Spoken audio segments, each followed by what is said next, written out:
Cancer, weekly horoscope for the week of March 10th, 2024. Hello, Cancer.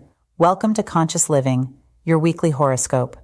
This week, get ready for a wave of new and innovative ideas, starting with the new moon in Pisces on Sunday, March 10th, and the sextile between Mercury in Aries and Pluto in Aquarius.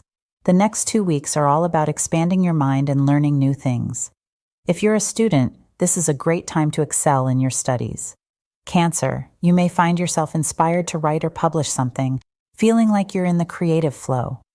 On Monday, March 11th, Venus moves into Pisces, staying until April 4th. During this period, a friend or family member might propose a trip, sparking your wanderlust.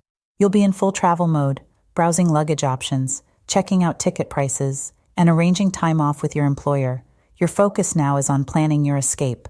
If you found this reading insightful, please consider giving it a thumbs up, sharing it with your friends, and subscribing to our channel for more weekly horoscopes tailored to your zodiac sign. Embrace the opportunities that come your way and remember to stay true to yourself.